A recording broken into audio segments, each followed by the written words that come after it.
Magandang umaga o magandang hapon po sa inyong lahat kung saan mang bansa kayo naroroon ngayon, lalo na sa Ateneo ALSE family. Welcome to the year-end edition of Sincerely Breadwinner. I am Yolanda Bermas. And I'm Ami Ramirez, your host for this episode. Before anything else, Julie, I would like to thank the organizer for having us today. And it is such my honor to be here with you. Yes, Ami. And thank you, Sincerely Breadwinner. Congratulations! Bago tayo mag-umpisa, I would like to give us some introduction about Sincerely Breadwinner. Sa programang ito, ang mga house manager ang bida. Michelle and Regina did amazing job to make them feel comfortable sharing their stories. I am happy na may mga programang ganito to have a chance. Give the chance the house manager to inspire or just hear us. And to make this more meaningful, let's welcome the faces of Sincerely Breadwinner, Regina Salmahan and Michelle Landonio. Hello, Regina and Michelle. I know you're so excited for this special edition. Before anything else, we'd like to share a video message from our Ateneo of Life Program Director, Mr. Edgardo Valenzuela. Good day. I'd like to take this opportunity to congratulate all of you on this anniversary of your Sincerely Breadwinner TV series, which has been a very inspiring and a very thought-provoking experience watching it on the YouTube video.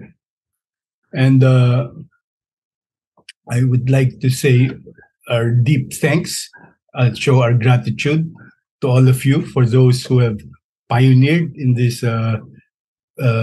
video program in coordination with the ALSE Singapore alumni of ALSE Off Life program.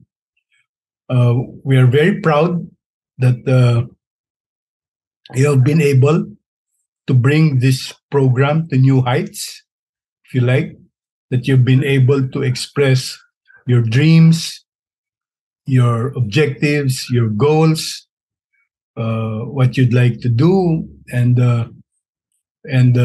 your aspirations, for yourselves, for your families, for the community, and that you have been able to articulate it and have been able to share it with a bigger number of people.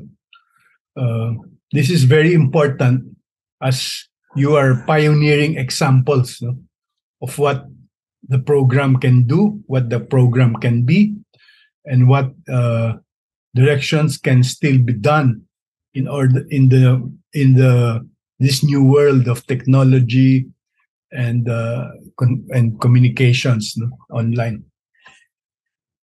We are also grateful that you have taken the lead. You have shown the initiative, the creativity, also the passion for doing this work, and also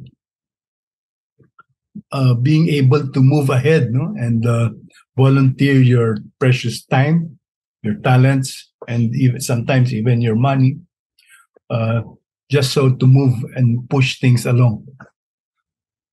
We hope that it is our hope that for the future that you continue to sustain your commitment, your involvement, and hopefully this innovation and also the running of new stories and new bringing in even follow-up stories from the original stories to be able to show the progress of what has been done. Because all these small bits and pieces of stories helps to create the bigger tapestry, the bigger story, if you like, in which all of our lives are intertwined in. It is a global world. It's a global village, in fact. And somehow, what you do helps to inspire us just as what we do hopefully helps to inspire other people. And all together, collectively, we do our own little share for the bigger community. We in the ALSE of Life program are really very proud, especially of the alumni group from Singapore and for its many initiatives and its dynamic interface, if you like, with the graduates of this training program. And we wish you all well and the best for the future.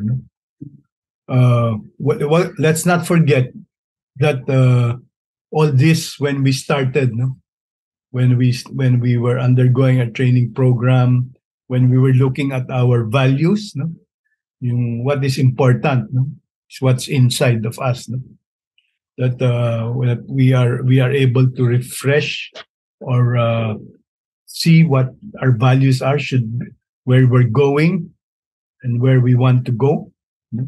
Hopefully this is guided by a sense of the divine, an aspiration of being able to reach out to our spiritual dimension, and also able to reach out to our peers, in the OFW community and beyond. So we take this opportunity again to congratulate you all for this initiative, for this series, for this TV series, we can call it that.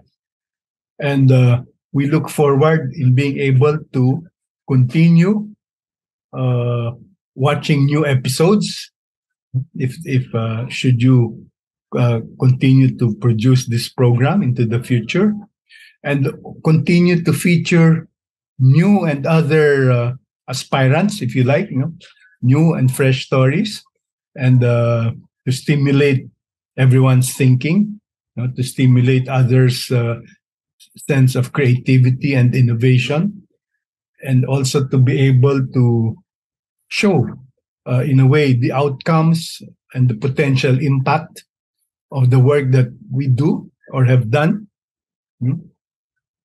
over time. So again, on behalf of the Ateneo School of Government, on behalf of SEDP, on behalf of OFSPES, and on behalf of UGAT Foundation, we would like to congratulate you all on the occasion of this anniversary and wish you all the best. Before I end, I'd just like to make a pitch to invite you all to our 2023 activities. We will be having a kick-off in January for all the various initiatives that we are undertaking, which will ultimately culminate in a second global homecoming in December 2023, which will be held at the Ateneo de Manila University campus in Quezon City. And we would like to invite you all to please come home and join in these 3 days of festivities with us. Remember that Ateneo is your home, and we would like to make an appeal for as many of you who can come to join us. We would like to welcome you on our on site or on our premises, for those 3 days in December. So again, please, since you're close enough to the Philippines, we hope that many of you will be able to join us and be able to share what you have done, and also to feel the bigger global community to which you belong. Maraming salamat po at magandang umaga sa inyong lahat. Thank you. Thank you guys for having us here. Thank you Ate Yolanda, thank you Ate Amy, at sa lahat ng nandito ngayon na sumusuporta sa amin. Super excited kami ni Michelle na i-share naman yung story namin ngayon, kasi biruin mo, after naming mag-interview ng ilang house manager, ngayon kami naman yung i-interviewin nila. So anong pakiramdam mo doon, Mitch? Iba pala yung feeling kapag ikaw yung i-interviewin, Reg. Tama. Iba pala yung ikaw yung nagtatanong. Mas gusto ko ako yung nagtatanong kaysa ako yung ni-interview. Yes, I can feel the pressure right now, to be honest. Napi-pressure ako sa question. Baka mag-nosebleed ako. Huwag kayong ma-pressure. Ito yung tanong. What circumstances bring you to Singapore? Both of you could answer. Dalawa lang naman yung dahilan kung bakit ako napunta sa Singapore. Actually, hindi ito yung unang bansa na napuntahan ko. First is sa Dubai. Ayun yung unang bansa na napuntahan ko. So, yung circumstances na nagdala sa akin kung bakit ako nag-abroad is dalawa lang. Una is yung pain. Pain dahil, alam mo yon, namatay kasi yung father ko noon na kakastart ko pa lang nung college. So, parang, para sa akin mahirap. Kasi alam mo yon, yung nanay ko lang yung nagtataguyod sa amin. Tapos yung mga kapatid ko, may mga sarili na silang pamilya. So ayun yung nag-udyok sa akin na makapag-abroad para at the end of the day, pleasure in the sense na matulungan ko naman yung family ko na ako naman yung makapag-provide para sa kanila. What's your intention to work here as a house manager? Well, actually, hindi ko naman talaga intention na mag-work as a house manager. Before coming here to Singapore, nag-work na ako sa Dubai as a maternity nurse. I'm a registered nurse by profession, pero pinili kong maging specialized bilang childcare provider. Kasi nakita ko yung strength ko na doon ako magaling. So, intentionally, parang gusto ko na lalong i-pursue kung ano ba yung masaya ko na ginagawa ko siya. And then yun, at the end of the day, parang na-enjoy ko na lang siya. Tapos yun nga, as bilang maternity nurse, doon ko nakilala yung employer ko ngayon na kung saan 7 years na akong nag-work sa kanila. So hindi ako tatagal ng ganon kung hindi ako masaya sa ginagawa ko. So ayun siya. Michelle, you want to add, or you want to answer Ami's question as well? Sa akin naman, parang related kay Regina yung sinabi niya. Of course, para sa family. Although, may trabaho ako sa Pilipinas. My work in the Philippines is not a house manager. I have my profession in the Philippines. Maganda yung trabaho ko sa Pilipinas. But because of family financially problem, so I need to give up my profession in the Philippines. So I decided to work abroad just to support them and to give them a good life. That's all. And Okay. of course, right now, because before I work abroad, I am a single. And because right now I have a son, so I don't want to experience my son what I experienced before. So I want to give a better life for him. That's all. Swerte You naman came, ang anak. you come in Singapore to work because your professional work in the Philippines, the salary is not enough to provide your family back home. Is that correct? Yeah, I said. I started maybe when I was first job in the Singapore. I am a sales representative, and I'm only earn how much. So I don't need to mention how much is it. Yun naman alam mo naman kung magkano ang wages sa Yes. Pilipinas, especially when you are live in a province. I do feel you. I know the situation back home. So yeah, I understand why the intention is very powerful for us to come in here to earn much, more money than the Philippines. Thank you for that lovely answer. Pangalawang tanong, ilang taon na ba ang nakalipas since you joined ALSE? Regina? Parang, I guess 1.5 years na tayong graduate ng Ateneo, right? Oh, So yes, 1.5 years. So ano nga ulit yung tanong mo, Ate Amy? So yun, 1.5 years. So ano lang, ang bilis, no? So ngayon, since then until now, what have you started? Well, actually, ang dami kong natutunan kasi sa Ateneo. Tapos right now, parang talagang gusto kong i-maximize kung ano yung strength na meron ako. And nakakatuwa lang kasi nandito tayo sa community na nagtutulungan lahat. Tsaka talagang pinupush ka to be the better version of yourself. Ayun naman din yung talagang kinaka-thankful ko sa Ateneo. Yan yung mga taong naniniwala sa amin, sa kakayahan namin ni Michelle. Wala kami dito ngayon kundi dahil sa kanila kasi meron taong nagtiwala na kaya namin gawin to. Yes, you are very like a superwoman. Yeah, super edgy. Yeah, I really want to add with Ami. I really admire you girls. I know it's difficult, especially where our daily life, right? May work tayo, tapos nag-i-interview kayo ng nag-i-interview kayo on Sundays kasi yun lang ang spare time natin. Then during the pandemic, my goodness me, right? You're in the park interviewing house manager, mga nakamas pa. It's so hard to, to see our faces, our reaction. But I really admire you guys. How about Michelle? Have you started since we graduated from ALSE? Oh, when I was graduated in ALSE, I realized a lot of things. It also started from myself. So kumbaga, it helped me, and it is open-minded for me on how to budget it, especially in financial. Although I know how to save, akala ko noon yung saving dun lang siya. At nung una, I lost a lot of money, of course. Kasi hindi ko siya alam kung saan ko siya ilalagay yung pera. Akala ko pag maipon ka lang, sapat na yon. And then, dito ko na-realize na hindi lang pala yon yung kailangan mong gawin. And then, it started from myself. After myself, I share it to my family. And I explain to them, and I share to them, how does it help? How important is financial literacy? Kailangan natin pag-aralang at kailangan natin paghandaan yung ating kinabukasan, not only for ourselves but for our family as well. Yun yung ano. So one of my family was enrolled in ALSE. So during this class, he realized, because he also had a business, he's starting a business right now. So I'm so very proud of her that he already learned she take action of what he learned from ALSE. Thank you, Michelle. Ang ganda talaga, no? So, thank you, ALSE. Marami talaga silang natutunan at they started now from themselves and then extended to their family and more. So, my last question. I am 21 years of being an OFW here. So, ang tagal na nun, di ba? Ano bang ma-advise nyo sa katulad ko na nagtagal na tumagal dito? Ano bang ma-advise nyo na sana naman hindi na matulad ko na 21 years dito, nandito pa rin?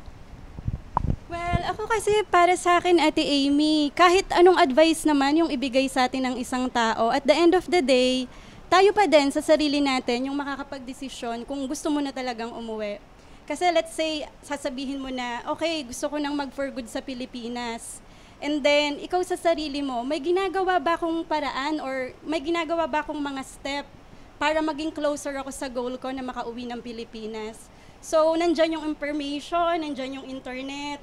Lahat makikita mo na ngayon online. Kung may tanong ka, i-google mo lang, lalabas yung sagot. So, para sa akin, ang kailangan natin is self-awareness. Dapat kilala mo yung sarili mo. Merong clarity kung ano talaga yung gusto mong mangyari sa buhay. And yun nga, at the end of the day, decision mo, ikaw pa rin sa sarili mo kung ano yung gusto mong mangyari na goal na inaati mong makauwi ng Pilipinas. So, ayun yung para sa akin. Ikaw ba, Mitch? Salamat, Regina. So, kailangan talaga may goal talaga. So, sa mga katulad kong nagtagal, kailangan mag-goal kayo na hindi tatagal. Paano yung iba gusto ngang tumagal? So, it depends yan sa tao kung gusto talaga nilang tumagal dito na tumanda. Pero masaya naman sila. Yes, exactly. So, hindi naman nandito ka tumagal and you're sulking. Oh my gosh, hindi yun healthy, right? So, dapat nandito ka, masaya ka pa rin. Me, I know, matagal na rin ako dito. But I'm happy na nandito ako kasi syempre depende kung may maganda kang amo, di ba? Kung hindi naman maganda ang iyong amo, ba't ka tatagal dito? Of course, right? Not.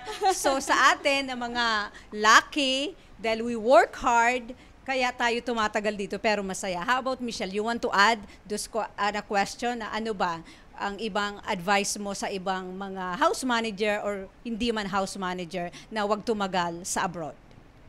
Para sa akin kasi hindi mo naman masasabi kung kailan, hanggang saan, hanggang dito na lang ba. Kasi meron tayong kanya-kanyang dahilan kung bakit tayo nag-abroad. Although meron kang sinasabi, ay dito na lang ako. Pero minsan, meron tayong mga plano na hindi nangyayari. Na hindi umaakma sa gusto natin mangyari. So, siguro ko ang one thing na may advice ko sa lahat ng nanonood or sa kung sino man na nakikinig o nanonood ngayon, siguro, all you need is plan. And you need to make a roadmap. And then, communicate with your family. Kailangan yung goal mo, at saka goal mo yung family mo is the same. And then, know the difference between needs and wants. And then learn to say no.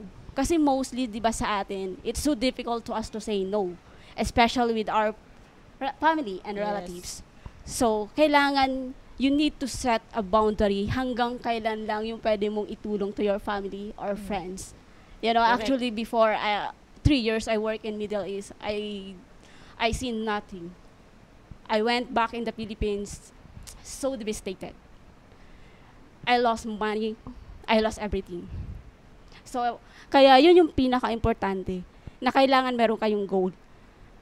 Hindi lahat ng goal yung kailangan nyo ipaalam din sa family mo. You need to set aside a goal from yourself.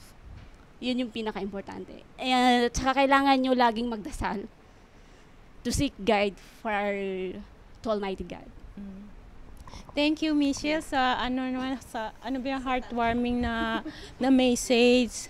Okay, do you have any additional questions? Before I will Yoli? ask questions sa inyong dalawa, salamat sa inyong napaka-honest na sagot. You know, I really love them. So sa akin naman, may tanong ako, may hinanda rin akong tanong para sa kanilang dalawa.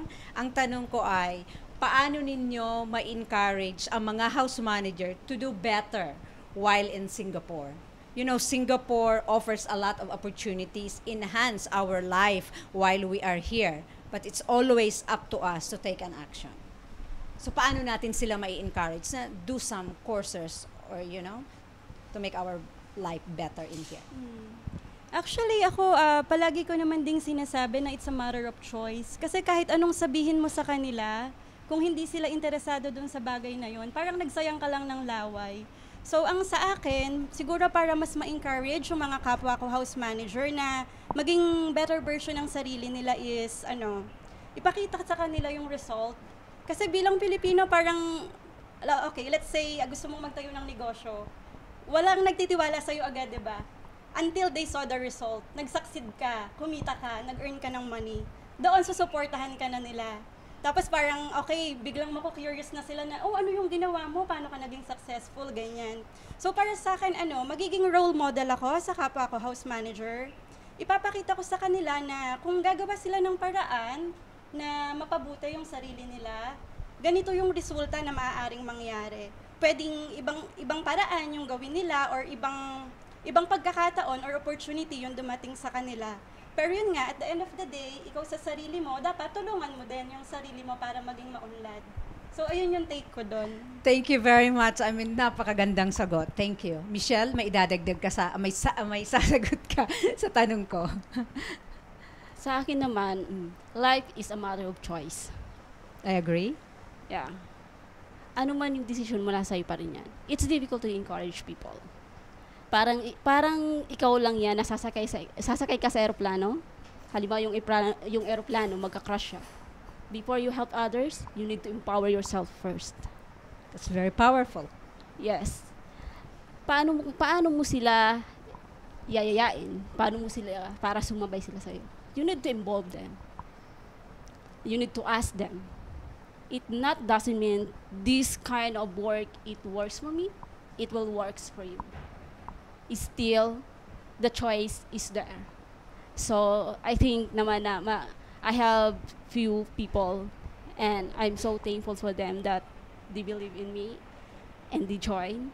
And I'm also thankful for those people who are helping me to be more confident of what I'm doing now and believe in me for what I'm doing right now. So that's all. Thank you. That's really powerful. Gusto ko lang din mag-add ng something, Ate Yoli, kasi ito personally na-experience ko din. Actually, sa pamamagitan din nung kapag nag-share din kayo ng information, tulad ng ginagawa natin ngayon, nag-share tayo din ba ng kanya-kanyang experience. For example, kapag nagpupunta kami ng alaga ko sa park, so syempre makikimingle ka din sa ibang aunties doon sa park, tapos at the same time nakakapag-open up sila sa'yo. I don't know lang kasi yung mga nakikita ko sa park, parang ang dali-dali nilang magkwento sa akin. Kahit hindi nila ako ganun kakilala. Siguro dahil approachable ako. So, nakakatuwa yung ganung scenario. Kasi on that time na magbigay sila sa'yo ng informasyon, ikaw sa sarili mo, pwede mo nang isegue agad yan eh. Ay, alam mo ba, kunwari, nagsabi sila na, oo nga problema sa bahay, ganyan, kasi palaging humihingi ng pera. Parang ako sa sarili ko, share ko yung experience ko na, Ako kasi ganito ginawa ko, kinausap ko yung nanay ko, ganyan. Tapos, nagkaroon kami ng open communication, kaming dalawa, kung ano ba yung mga goals na gusto kong mangyari. So, at the end of the day, yung tao na yon na nakausap ko sa park, nag-start na din siya, nakausapin yung pamilya niya, mag-open up sa mama niya. Tsaka nagkaroon ng ibang option na hindi na siya palaging magpapadala, na meron din siyang sariling goal para sa sarili niya. So, ayun yung isang example lang na naalala ko. Ang ganda lang kasi yes, I agree na pag nag-share tayo, 'di ba? Nai-inspired natin din ang iba. Na baka yung nag-work sa iyo, pwede rin mag-work sa kanila. So yes. And I have second, you have May dagdag lang. Okay, kung may dagdag Siguro, ka, okay di ba lang. nabanggit niya kasi yung in terms of communication. Communication is, you need not only communication, but you need to take action. I do. Ganon. Yes. And body language is very important when you are talking with other people. Kasi you will recognize if the people is sincere or not. So, yun lang. Okay. This question is I'm very curious because this question is really for Michelle, okay? I am curious to know. Kasi kami ni Michelle, magkasama kami sa personal development, yung life coaching. During the pandemic, siguro, if I'm not mistaken, magkasama kami ng 4 to 6 months. Every week ito. This is really, really nice, right? During the pandemic na wala kang medyo makausap or makita, right? Mm-hmm. And then nandoon kami sa Zoom having this nice conversation for 1 hour. So my question to you, what motivates you? Ano ang parang fire na nasa iyo na ipagpatuloy yung mga personal development. Mm-hmm. Ito ba ay nagagamit mo sa daily life? Yung mga learnings sa life coaching na magkasama tayo because for me, I learn a lot and I grow a lot and I mature a lot sa mga sa life coaching na magkasama I know tayo. that one. So a lots of learning. I'm curious to know if ganun din ba ang nangyari sa iyo or ito ay nagamit mo? What motivates me, ang sagot ko dyan is myself. Kasi no one will motivate you except yourself. Yeah. But before I joined peak resonance training, meron din kasi akong other group of organization here in Singapore na nag-join din ako during that pandemic. Alam mo naman, di ba, yung during pandemic, very so pathetic. I'm so paranoid that one. Say, kumbaga, that time, everything that bad happened to me, parang nag-flashback siya sa akin. Na I don't know what to do. I don't know whose person I am talking to. Kasi, hindi naman na kasi ako yung tao na madaling mag-open up sa basta kanino lang. Ganon. The first time na nag-join ako dito sa Singapore is a group of people na yung iSuccess where Noemi I meet there. They are the one who helped me to empower myself. We do a lot of things, especially on knowing who you are. So there's one person that I really, really admire. So siya yung naging motivation ko, parang na-inspire ako sa mga story. So, pwede pala yon. So, dahil doon, hanggang sa nakilala ko sa Sir Jovan, and then he also helped me to realize na ganito pala, sabi ko. Maraming salamat sa inyong dalawa, Michelle and Regina. It's really powerful and insightful sa mga inyong sagot. Ako ay na-touch and nakarelate sa inyong mga napakagandang sagot. So ngayon, mayroon tayong special guest. They are from our alumni members. Nakasama na ninyo sila sa inyong previous episode. Please welcome Teresa. Hi, Teresa. Ang ganda mo ngayon. Wow, thank you. Pwede bang mag-introduce ka kahit kunti lang? Hi everyone, and thank you for having me here. Sincerely Breadwinner. Ako pala si Teresa Baclayo from batch 93 of Off Life program. At thank you pala at naisipan nila ako i-guest dito. Pagulo lang. Meron kong question para kay Regina and Michelle. Yes, I have. Ang tanong ko is, ano ang mga struggles ninyo nung bago lang kayo dito sa Singapore? Well, challenges. Medyo nakakatawa kasi yung naging challenges ko talaga dito. Actually, kasi di ba nga sa Middle East ako galing before ako nag-Singapore. Nung nagpunta ako dito, pag bibili ko sa supermarket, hindi ko alam kung ano sinasabi nilang tapaw. So parang ako, what? Ganon ako ng ganon. Tapos, may isang friend ako from Ateneo ALSE, nakabatch namin. Sa kanya ko nalaman kung ano palang ibig sabihin ng tapaw is take away. So, ayun, hindi ko siya kinukonsider as struggle talaga. Kasi sanay na ako din sa abroad Parang 3 years ako sa Dubai bago ako nag-Singapore. So, wala naman masyadong challenges for me. Oh, ikaw, Michelle, how about you? Anong year ka sa Dubai? Sa Dubai, parang 2014. 2014, nasa Pilipinas na.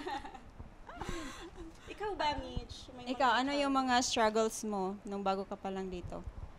Sa akin, siguro yung una kong pagpunta ng abroad sa Middle East din. 3 years ako doon. So, I could say na that is the best experience that I have. And nung pumunta ako dito ng Singapore, I was so very shocked. Not in the culture, not in the language, but I am shocked with the treatment of my new employer that time.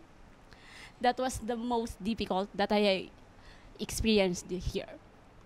Siguro ko, I was 3 months here in Singapore when I heard the bad news in the Philippines. That time, I don't have off day.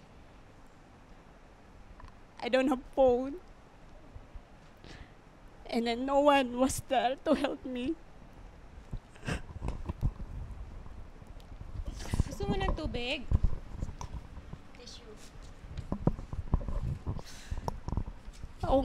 One morning, early in the morning, one of my family called me. Your mommy is in the hospital. And the doctor said he's a 50-50. And then he need to operation immediately. And then It's okay. I Take a wait. break. It's I fine. wait. That time is my employee is still sleeping, and I wait her to wake up, and I ask help for her. And you know what he said to me? If you don't have money, if you don't have card, you cannot call your family in the Philippines. Wala akong nagawa. Hanggang sa meron siyang boarding, dun ako humingi ng tulong sa kanya. And then one reason of my employer, he cannot understand English. So that's why I call her para mag-interpret, para mas maintindihan niya. Pero but still the same. The phone and the telephone was connected to our phone. Every time I called my family in the Philippines, she cut off. So parang wala akong alam kung kumusta na yung nanay ko. Wala akong magawa. Wala akong phone nun kasi kinuha niya sa akin yung phone ko. Bawal ako mag-phone. Hanggang sa merong isang tao na tumulong sa akin na nagbigay sa akin para makatawa ako sa Pilipinas. Natawagan ko. Humihingi sila ng tulong sa akin that time na kailangan nila ng pera para maoperahan yung nanay ko. I begged my employer to help me. I told her na I will do everything just to survive my mom. Kasi hindi rin nila sa akin sinabi na matagal na pala yung nanay ko nasa hospital. Tapos sabi ko dun, my mom need operation tomorrow, I need money. You need to make a letter. Sabi ko, okay. And then after that, it's already 4 o'clock. She leave the house. Wala siyang binigay. Hanggang sa tumawag ulit yung family ko sa Pilipinas. Sabi niya, be, wala na si mama mo. Wala eh. Di ako nakauwi. Hindi ko man lang nakausap yung nanay ko bago siya namatay. yun yung pinakamahirap na naranasan ko dito sa Singapore. Grabe, but I really salute you, Michelle. Ang lakas-lakas mo kahit na ganun ang nangyari, but you stand up strong and tall. Yes, Oo, kahit ganun yung nangyari, natapos ko naman yung kontrata ko sa kanya. Kasi, ako lang yung choice niya. Sobrang nakaka-proud, Mitch. Kasi parang hindi naman lahat kaya yung ganong sitwasyon, pero Yes. ikaw kinaya mo. Super proud kami sa'yo. Dumating din yung time na parang, alam mo yun, kasi nasa ilang floor kami. Dumating din yung time na parang gusto ko nang tumalon dun sa bintana. Kasi wala kang makausap. Thankful ako kasi meron akong nakilala na isang pastor. Hanggang mag-umaga na she never left me. She just listened to my story. Paulit-ulit lang yung sinasabi ko. Pero hindi niya ako binaba ng telepono. Yun yung nagpapasalamat ako kasi kahit ganun yung nangyari, meron pa rin pinapadala si Lord na tutulong sa akin. Oh, nakakaiyak naman yung story ni Michelle. Kaya nga, Pinipigilan ko lang yung aking luha. Muntik na ako talagang maiyak. My goodness. Pero may isa pa akong tanong. Michelle. Kanina yung mga struggles mo sa buhay. Pero ngayon, by your experience, how do you define success? Success, doesn't mean that you have a lot of money. Sa akin pa, success is how I overcome all the trials and adversity in my life. Marami na akong pinagdaanan, Yes, but I'm still standing. I see At that. patuloy pa rin ako lumalaban. That's success. Yeah. Successful Before, mother. bago ako nag-abroad, yung tatay ko naman. Oh my God. Yun din naman yung isa kong reason. Kaya ako nag-abroad kasi I want to help him. Pero, it's very sad news. When I was in the work as well that time, I received a call. Yung tatay mo nagpakamatay. There's a lot of humor that there's a foul play. But since na wala kang enough na pera para gawin yung dapat na gawin, everybody was judge my mother, our family that time. But, ikaw yung tipong tao na hindi mo kailangan maging mahina. Na kailangan mo. Kasi lahat na lang mananay mo, kapatid mo, umiiyak sila. Parang ikaw yung hindi mo kailangan maging mahina, hindi mo kailangan umiyak. Kailangan ikaw yung matapang. Parang nananatili ka lang matatag. Oo. Kasi parang yung nanay ko kasi sa akin din kumukuha ng lakas. Wow. Kaya minsan yung ibang tao na misinterpret ako kasi they think that I am bossy. I'm not bossy. Siguro kung maaga lang siguro ako na namulat sa mga obligasyon. Because at the early age, I already started to work. I am so very independent. I'm not really on my mother and fathers. Instead, I am the one who give them. Wow, salute talaga ako sa'yo, Michelle. Idol. Hanga ako sa'yo. Ayun ko lang nalaman yung na yan. Sikreto na napaka-difficult na napaka-successful woman. ang gulo talaga ni Teresa, ano? Alam mo yung luha ko tutulo na, no? Itong katabi ko, ay ang kagulo-gulo. Anyway, Regina, you want to add? Mag-add lang ako dun sa sinabi ni Teresa. Nagtanong siya, di ba, parang how do you define success? Para sa akin naman kasi, success is not a one size fits all. So, hindi siya pare-pareho sa bawat tao. So, parang para sa akin, it's a tailor-made. We can be successful in our own little way. Ako personally, I consider myself successful na kasi yung mga small goals na ginagawa ko para sa sarili ko, unti-unti ko na siyang naaabot. So doon pa lang, super proud na ako sa sarili ko. Kaya super proud din ako sa inyo, guys. Kasi alam mo yon, gumagawa tayo ng way para maging best version ng sarili natin. So para sa akin, lahat tayo successful na sa ngayon. Tama. So, I agree. ayun lang siya. Congratulations. Yes, I do agree with that. So ngayon, dito naman tayo kay Sherlyn. So please introduce yourself first. At last, it's my turn, right? I've been sitting here for a while now. Okay, I'm Sherilyn. I'm from batch 93. And Gina, Teresa, and Michelle, we're all from batch 93 and some of the crews of the Breadwinner. Oy, don't forget Ami Pai. Ah, yes, also, I'm so sorry, my dear. Ami, yeah, classmate din pala namin siya. Ayun, nakalimutan ko sa haba ng inupo ko dito.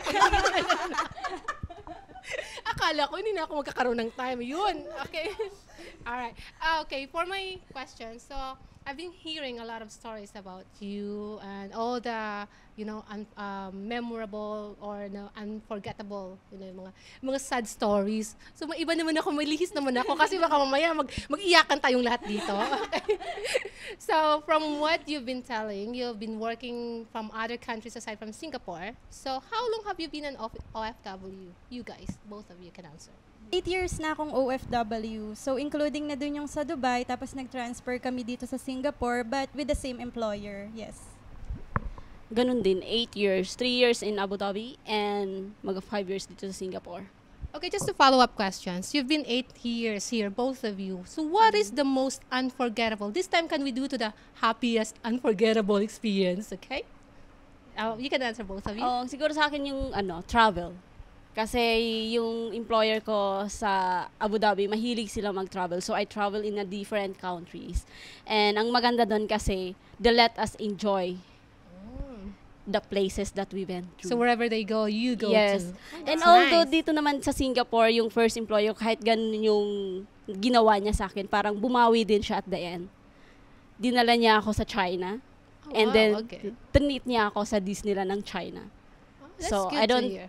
I forget the bad things and I'm just looking forward for the positive thing. Yeah, that's very good that you've been traveling together with your employer, and then as of now, you also have the chance to travel more, right? As you go through in this in Singapore. What about you, Regina? I'm sure you have a lot of most unforgettable memories. Well, ako naman kasi parang learner kasi ko eh. So talagang I love learning new things. So kapag nasa isang lugar ako, I want to explore kung ano yung mga bagay na pwede kong gawin sa lugar na yon. And yes, yung employer ko din kasi is mahilig mag-travel. And dinadala nila ako kung saang bansa sila nagpupunta. So ayun, malaking bagay din yon. Tapos, pinaka-unforgettable dito sa Singapore, siguro itong community natin sa Ateneo. Kasi nakita ko kung paano tayo magtulungan lahat, na kapag merong mga event, talagang alam mo yon, sinusupport natin yung bawat isa. Tsaka dito ko talaga na-develop yung talent ko, na parang, dati kasi parang feeling yung hidden talent mo, yeah. Hindi kasi dati parang ko, mahiyain, ganyan. Tapos ganun ba? Mahiyain ka? Tignan mo, hindi sila naniniwala, guys. Hindi, ayun. Tapos kasi natutuwa din ako kasi merong mga tao na nagsasabi na, bakit hindi mo gawin to? Tapos nakikitaan ka ng potential.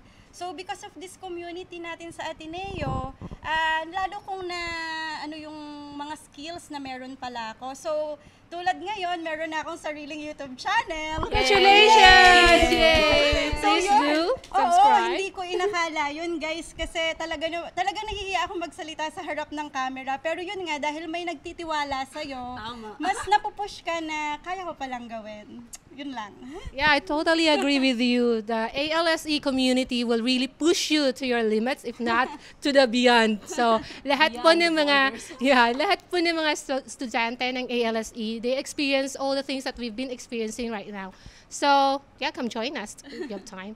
And then for my second questions, so as a host of this program, Breadwinner, is there any circumstances, that unforgettable experience that you encountered during 1 year? Is it a 1 year already, right? Yeah, almost 1 year. So what are the unforgettable or undesirable encountered you faced during as a host? Like whenever you interviewed someone, is there something like obstacles during that time? Because I know it's been a pandemic that time. It's COVID still, right? Yeah. So anything that across your mind that you can very unforgettable? It might be a happy memories or a sad thing, or parang yun naman, mixed emotion naman talaga, lalo kami yung host ng programa na to. whenever we have someone na ini-interview, alam mo yung nakaka-relate ka kasi na-experience mo din yung bagay na yon or yung circumstances na yon. Tapos minsan parang nadadala ko pa siya sa bahay na parang tapos na yung interview pero parang ang bigat-bigat ng puso mo kasi talagang ramdam mo yung paghihirap na dinanas ng taong ini-interview mo. Tapos at the end of the day, masaya din kasi whenever that circumstances might happen to me, so nagkakaroon ako ng guidance na nalagpasan niya yung bagay na to. So most probably, kaya ko ding malagpasan. So ayun yung kagandahan ng pagiging host ng program na to. Ikaw ba, Mitch? Sa akin siguro yung na-develop ko dito yung public speaking. Although I'm a teacher in the Philippines. So matagal akong hindi kumbaga parang I feel awkward na I'm a teacher in the Philippines but you are working as a domestic helper in Singapore. But people around you are help you to empower yourself. So parang this one I realized na why not, I can do it again. Yung ganon. So yun lang, kapag lang kami na Reg, minsan yung time and place, yun yung pinaka most struggle namin. Kasi di ba lalo na we don't have a proper place para i-shoot yung episode. Minsan, mas malakas pa yung ingay yung nasa paligid kaysa sa boses na. Yeah, that's true. I remember some of the videos. Kasi dito lumalabas yung yung creativity natin na nakakagawa tayo ng mga bagay na beyond sa kakayahan natin. Saka thankful sa mga tao na tumutulong sa atin, diba, Mitch? Tapos bigla pang uulan. Yeah, I remember during our first interview yung sa bahay ni Miss A. So, from that, we go through the park. So, di ba, ang hirap ng mag-interview ka tapos ang daming mga taong dumadaan. So, minsan mapapatigil. Hanggang sa umahaba yung interview. But I'm so very thankful for those people we already interview, Yeah. And also, na nagpapasalamat ako si Ate Shi, Si Ate Shi, lagi matagal ko na siyang kasama. So, I really admire her. Yeah, and speaking about Tapaw nga pala, so sa amin din nakuha yun, Tapaw Group. Okay, just to follow up dun sa sinabi mong you feel awkward because you work as a teacher sa Philippines but you work as a domestic helper here. So I don't think it's a title of the job na ka. As long as you provide for your family and you have a clean job, then that counts. Yeah, diba? Yeah, that's why. Can I add? Yeah, Work, I just want to say this one, that work doesn't define who you are. That's true. It's just a job. Yeah. Okay? Yeah, it's just a job. Yeah, that's why, siguro kaya nga, di ba, I have a lot of personal development before I jump to where I am right now. I understand, yung alam mo yon, yung parang mga, Filipino people. Yung mga tao, right, na may nagsabi nga na sa akin na, our job as a house manager is not attractive. No, it's just a job. And our job, it doesn't define who am I. Yeah. Di ba? So, kailangan nating ipagmalaki yun. Kailangan ipagmalaki natin yun. So, wag mong maliitin yung trabaho natin kasi kung wala tayo, walang maglilinis sa buong bahay ng ating amo. Walang magluluto. Exactly. Walang mag-manage sa mga bata. Kaya we are, I think this is the neglectable job.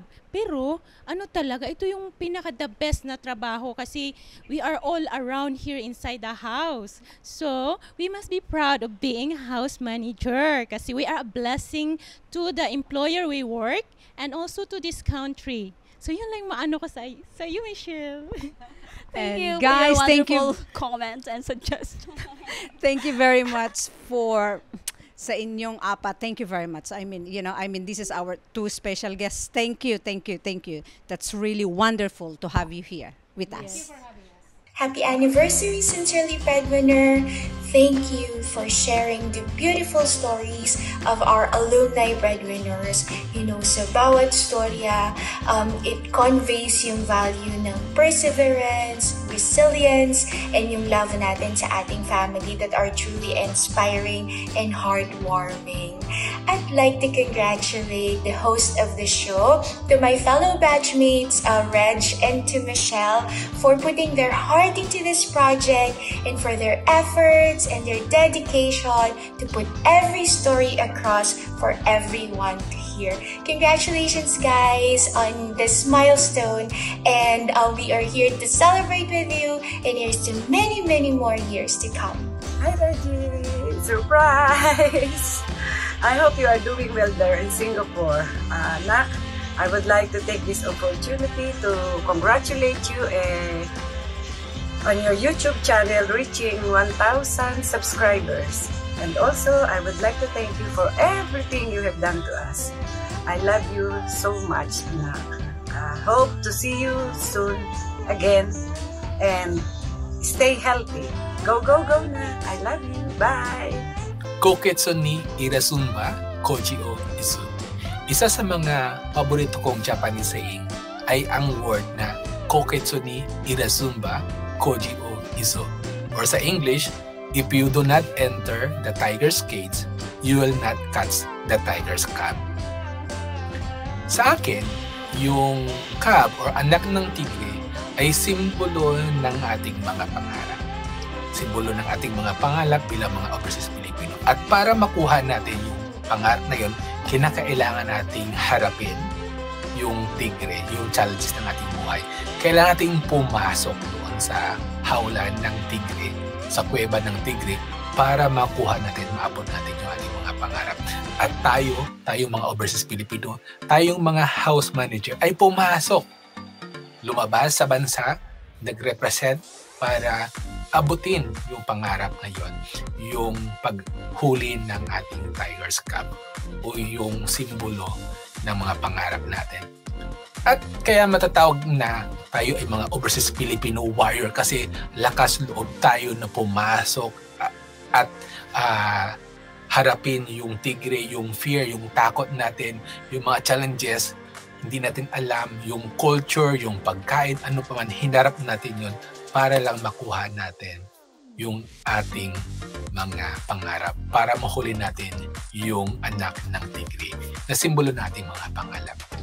Kaya nakakatuwa na along the way na habang tayong mga overseas Pilipino ay hinuhuli yung tigre ng ating pangarap, yung anak ng tigre, ay nandyan yung mga iba't ibang programa na makakatulong sa atin para mas mapabuti pa natin yung paghuli at pag-abot ng ating mga pangarap. So congratulations kay Michelle at kay Regina sa kanilang YouTube program, ang Sincerely Breadwinner, kung saan pinapakita nila yung mga challenges at mga initiative ng mga house manager na ma-promote na nandito sila sa abroad para makuha, mahuli yung tigre ng kanilang mga pangarap. Congratulations sa inyong dalawa at tunay ng nakaka-proud na tinutulungan nyo. Kasi kung mapapansin nyo, tayo mga overseas Pilipino na pumasok sa hawla para abutin, mahuli yung tigre ng pangarap natin, pwede naman tayong magtulungan. Rather na kanya-kanya tayo ng huli ng ating tigre ng pangarap, pwede tayong magtulungan.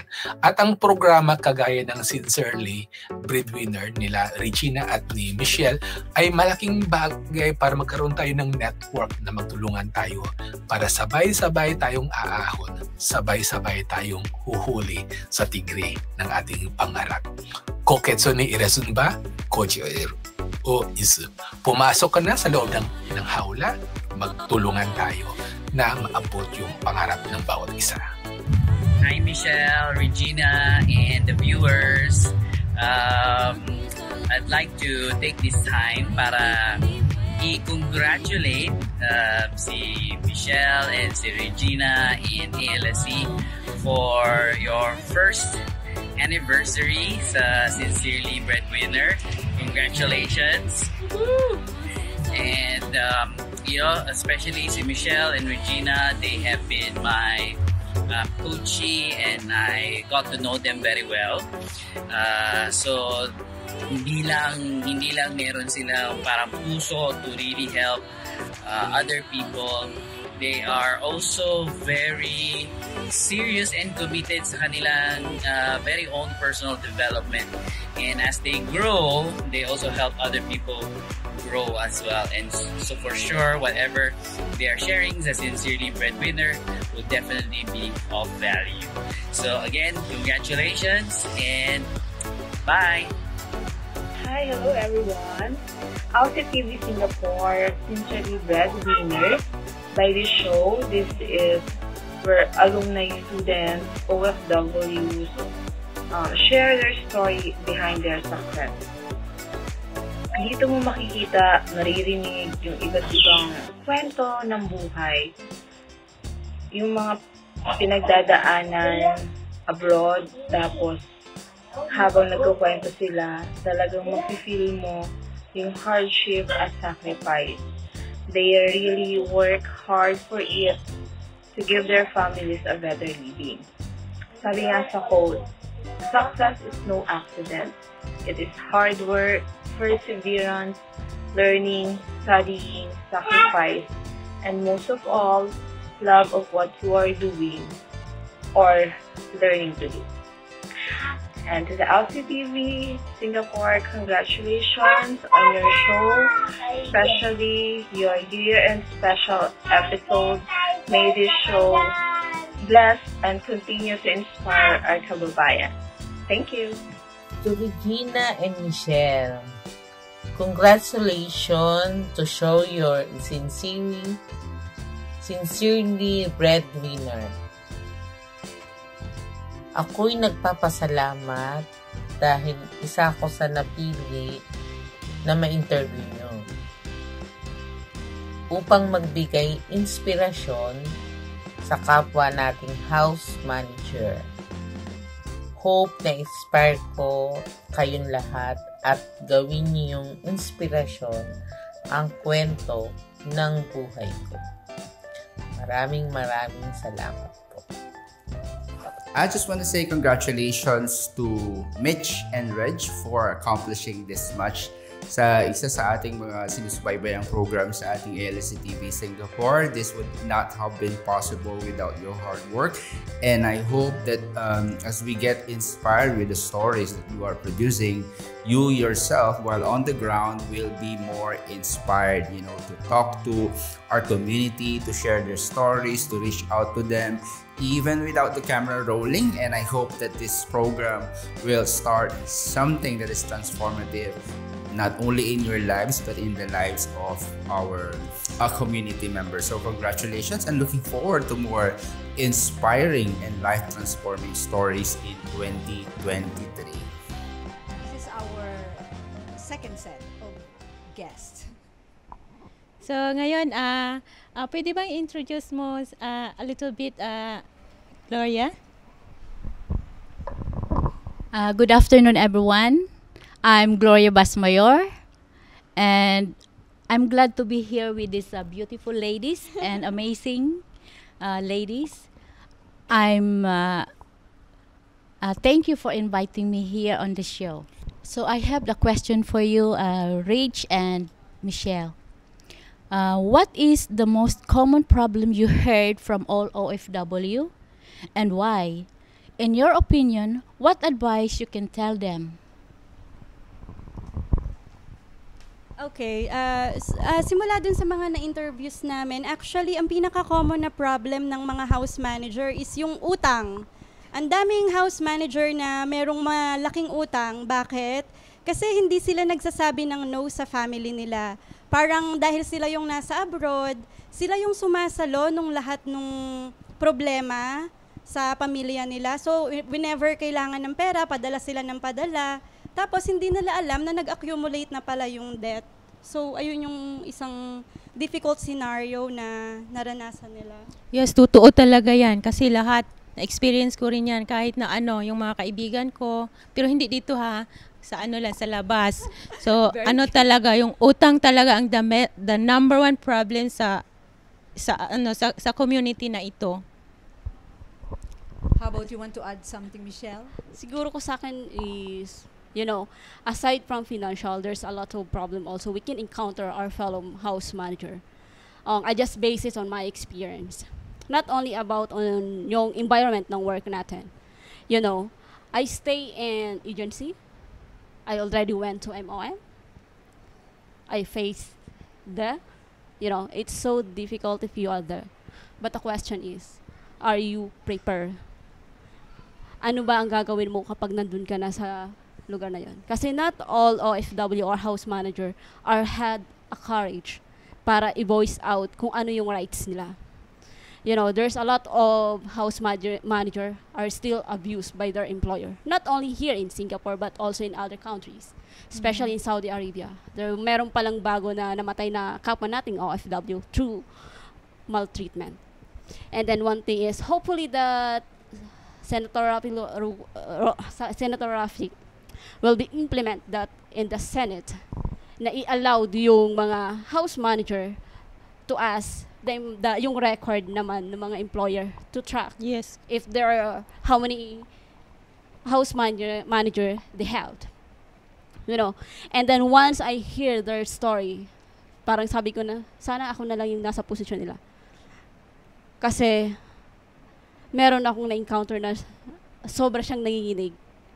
Hindi niya alam kung anong sasabihin niya. Malakas yung loob niya na mag-share sa kapwa niya house manager. But once on the spot, he doesn't know what he exactly said. You know, everything is about you. Not with your friend, not with whoever you are. Everything is depend on you, on how you will depend yourself for those people. You know, marami na sa akin na not only once, but twice and thrice. But I know to myself that I'm not telling the truth. I'm not telling the lie, and I only said the truth. You know, when you are on the spot and you are sitting down and asking you with different question, but the question is almost the same, matataranta ka. So, you need to ask yourself. So, yun yung physical abuse din sa mga katulad namin.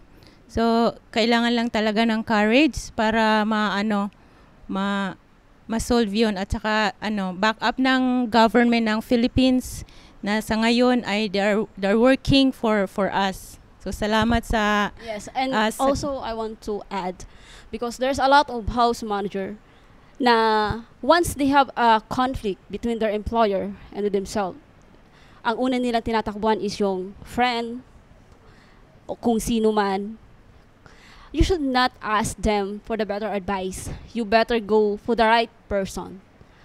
Nandyan ang CDE, nandyan ang FAST. If you cannot call them, you can call directly to MOM. That time that I have difficulties in my life, during my employer, how he treat me badly, I directly call the MOM. Every time I want to be clarified, I go home. Home is just in Lucky Plaza, in 6th floor. You can go there and ask a better advice of what you should do and where you should go. Hindi yung pupunta ka sa friend mo, tatawag ka sa family mo. They cannot help you. Only ikaw lang yung makakatulong sa sarili mo. Yes. Pag nandun ka na sa kalagayan na yun. Thank you, Michelle. Yes.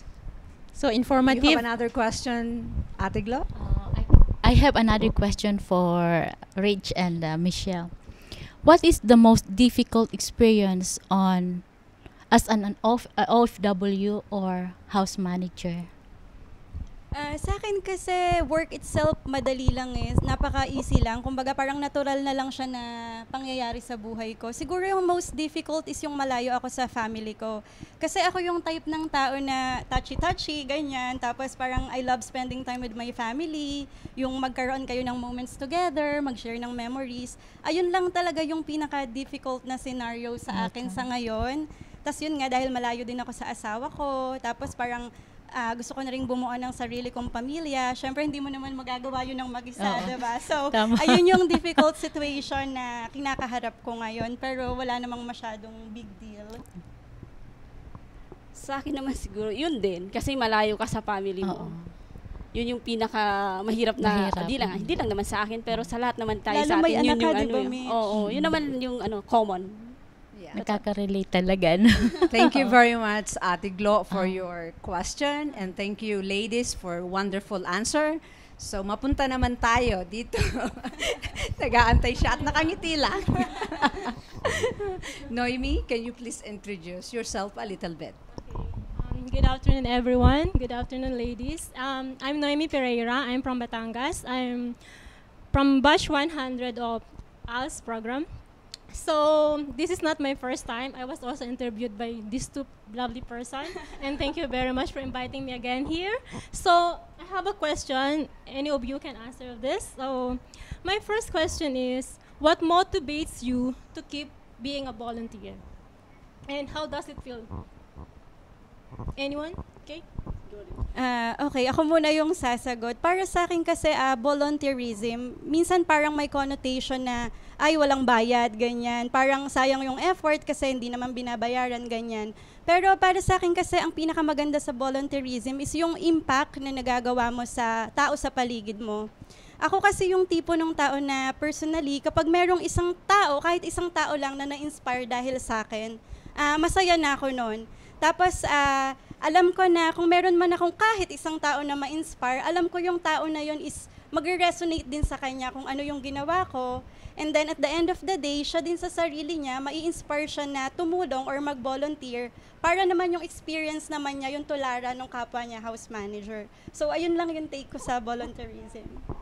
Thank you. Sa akin naman is, yeah, what Regina said is right. But volunteerism is take passion, commitment, and ano pa yun? Yeah, willingness, that you are willing to volunteer. And you need to give, dito kasi yung nag-try ako nag-volunteer, although I have also, pero thankful na lang kasi din kasi si Ate Shi nandyan. So, siya lagi yung kasama ko at saka si Kuya Sherwin. Sa pag-volunteer kasi, also you can find yourself as well. And then, marami kang ma-realize na, ay, pwede ko palang gawin yon. And I have an impact with other people. So, like that one. Sometimes you just be surprised. And because it's not my first time to do a volunteer, I also volunteer with other organizations. And minsan, I am inspired with them. Especially kapag once na meron kang nare-receive na unknown person na nag-message sa'yo na, hi, I am this one. So, I'm so inspired with you. So, my life is ganun. Alam mo, nakakatuwa yung ganung pakiramdam na meron palang tao na nai-inspire sa'yo to do a better. Sabi ko, wala naman yun. Wala lang. Oo, tama. Kudos sa Ateneo community kasi wala din tong Sincerely Breadwinner kundi dahil sa mga tao na nasa likod nito. Yan, katulad nila Sir Robert, nila Miss Divine, yung technical staff namin, yan, si Alan, si Carmen. Walang mga bayad pero kung makikita nyo, talagang nagdi-deliver ng result para maka-inspire ng mga kapwa natin house manager at maging best version ng sarili natin, di ba? Yes, beautiful. Yes, it's true. Yes. Yeah, I've been also in volunteering service back when I was in Manila. Yeah. I know that one. Yeah. It's a long story, but okay. I have a second question is, being an OFW here in Singapore, is there any advantages and disadvantages? Do you think so? Siguro kasi, yung pagtatrabaho sa ibang bansa, there's a lot of opportunity. Especially here in Singapore. Alam mo, dito ko nakita yung maraming mga opportunity na pwedeng gawin. Diba? Lalo na kapag you find a better employer na binigyan ka lahat ng freedom, so use it in a productive way. So, kailangan mong, kasi not all the time na nandito tayo sa Singapore, so you need to find other source or ang ibang pwede mong gawin para to enhance your skills, not only kung ano lang yung meron ko, and also your abilities, So that you will discover na, I can do this one. So that when you come back in the Philippines, meron ka ng puhunan or hugot na pwede, you can start all over again. Regina, you wanna add? Okay, para sa akin naman, ang mga advantages ng pag-work sa abroad, kasi dito mo makikita kung gaano ka katatag as a person. Tapos yung mga hindi mo inisip na kaya mong gawin, kaya mo pala. Tapos dahil din sa community na natagpuan ko dito, katulad nga ng Ateneo, tsaka ng iba pang mga community din na sinasalihan ko, na-discover ko yung mga talent na meron ako na at the end of the day, alam mo yun, yung parang nagkakaroon ka ng talent stocking. So parang nagkakaroon ka ng, okay, magaling ako sa ganito. So nagkakaroon ka ng idea, paano ko ba gagamitin tong talent na to para magkaroon ng income, additional source of income, ganyan. So para sa akin, yung pag-work sa ibang bansa, dito mo makikita at madidiscover kung ano yung mga kaya mo pang gawin na at the end of the day, pwede mo siyang gamitin dun sa mga core talent mo. Kumbaga parang hindi mo kailangan maging isang expert sa isang bagay kasi it will takes time, di ba? Na parang, okay, ako as a nurse, kung nag-go ako sa profession ko, para makuha yung salary na mataas na hinahangad mo talaga, you need to exert big amount of effort, big amount of studying. Unlike yung nagkakaroon ka ng basic knowledge with everything, parang doon nagkakaroon ka ng value eh. And you can ask for more, you can learn to negotiate, ganyan. So para sa akin, yes, ayun yung advantages niya. Nagiging ano tayo, yung parang all around, kaya mong gawin lahat, then you can ask for more. Ang disadvantage lang, ayun nga, malayo ka sa pamilya, na parang ano, hindi ka makapag-decide na gusto mo nang magkaroon ng sarili mong pamilya pero nasa ibang bansa ka. Ayun lang, yung malayo ka sa pamilya mo, ayun lang talaga yung mahirap para sa akin. Thank you. Thank you very much for your wonderful answer. Thank you, ladies. Thank you. So, ano ko lang no, sa kanya, na-discover niya yung sarili niya, how potential she is. And si Michelle is being productive. So, thank you so much for the two of you, and Gloria and Naomi, thank you. Yes. Thank you very much. Thank you, guys. You're welcome and thank you. Maraming salamat po sa mga nanonood ngayon, especially sa mga taong nasa likod ng programang ito, Sincerely Breadwinner. Inanyayahan ko po kayo na i-subscribe nyo ang YouTube channel ng Ateneo ALSE at saka yung Facebook page. At kung kayo po ay interesado na gusto nyo i-share ang inyong kwento, please contact Regina and Michelle sa kanilang personal Facebook account. Maraming salamat po. Sincerely Breadwinner would like to thank, of course, una sa lahat, nagpapasalamat ako kay Ate Yoli at saka kay Ate Abby sa pagsagot ng say yes na mag-host dito sa aming programa. And I would like also to thank to my employer, Mr. and Mrs. Roel, sa pagpayag na dito namin gagawin ang special episode namin ngayong araw na to. And also, I would like to thank to those my fellow house managers na nagbahagi ng kanilang kwento. At of course, maraming salamat sa aming mga masisipag at magigiting na editor ng aming episodes na matyagang na ina-edit nila yung aming bawat episode na gagawin namin kay Alan, kay Menchi, kay Ate Ami at maraming pang iba. So ayun guys, maraming salamat sa lahat ng sumusuporta sa aming programa.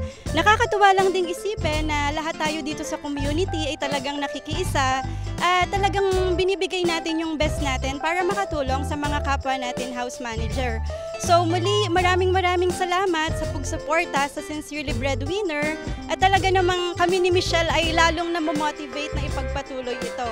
Thank you sa lahat at lalong-lalo na sa production ng aming Sincerely Breadwinner set.